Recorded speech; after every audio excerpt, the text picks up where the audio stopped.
Eh bien, bonjour à tous. Nous voici au terme de notre parcours vers Noël, en mettant en lien les 10 paroles de création, les 10 plaies d'Égypte, les 10 paroles d'alliance ou commandements, en route vers Noël. Voici le 9e pas. Dieu nous envoie sur des chemins de fécondité. Produisez des fruits d'humanité qui se partagent entre tous. Ainsi, vous allez multiplier vos échanges et permettre une solidarité qui dépasse nos frontières. Vos terres incultes, désertiques, travaillez-les en vue de récolter la paix dans la justice, la concorde dans la vérité.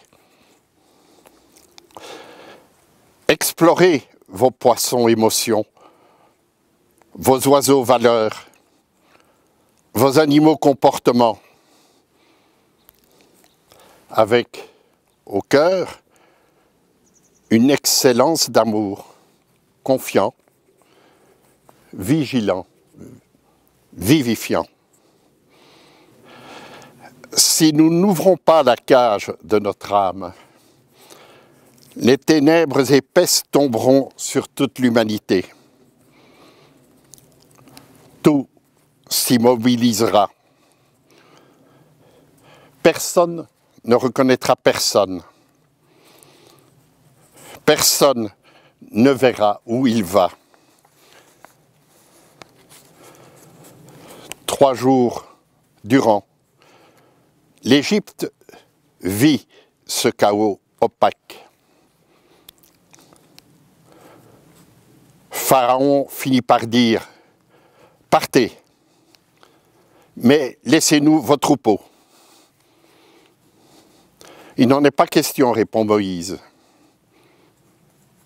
Si je vois encore une fois ton visage, tu mourras, lui rétorque Pharaon. Pour ne pas en arriver là, nous dit la parole d'Alliance, tu ne seras pas témoin mensonger à la face de ton prochain. Le mensonge engendre les mensonges. Le témoignage pervers conduit à l'irréparable. La condamnation sans justice gangrène la démocratie. La passion de Jésus en décrit les étapes de l'arrestation aux tribunaux, des tribunaux au Golgotha. Trahison, reniement, faux témoignages, moqueries, insultes, tortures, verdict de mort, coup de lance, tout y est pour assassiner l'innocent. À partir de midi, il fait nuit dans tout le pays jusqu'à 3 heures. Mon Dieu, pourquoi m'as-tu abandonné?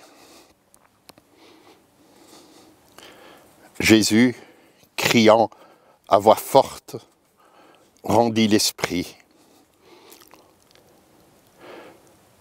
Le rideau du temple se déchire. La terre tremble. Les rochers se fendent. Les tombeaux s'ouvrent. Vraiment, cet homme est fils de Dieu. Venez, le crucifié n'est pas ici, il est ressuscité. Il vous précède dans la Galilée de votre vie de tous les jours.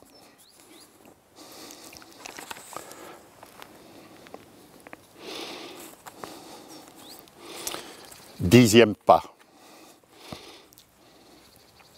Et ce Dieu, créateur, éducateur, nous dit « Voici mes 10 paroles.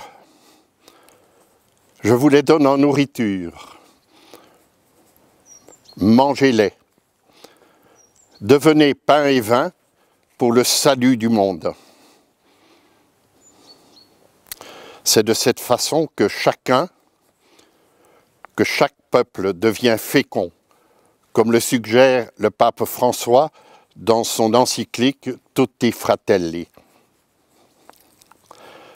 Il faut cette audace-là pour transmettre un héritage qui donne vie.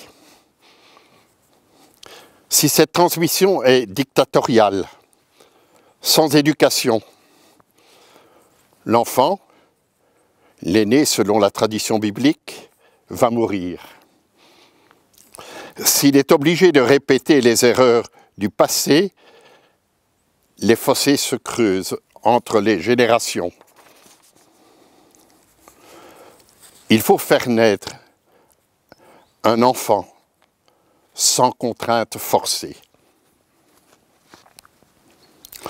Sortez du sein de mon peuple, crie Pharaon, face à la clameur suscitée par la mort des premiers-nés par tout le pays.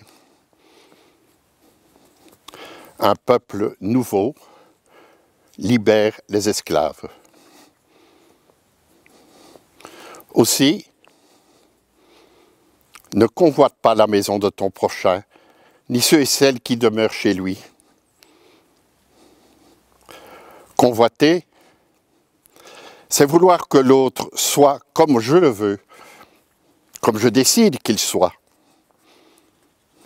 Convoiter fait avorter la vie, même en pensée.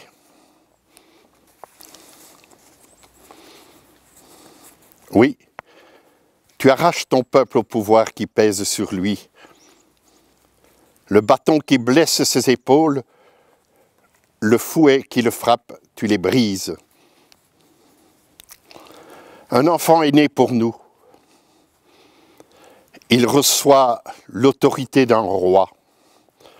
On lui donne pour nom conseiller merveilleux, Dieu fort, Père pour toujours, Prince de la paix.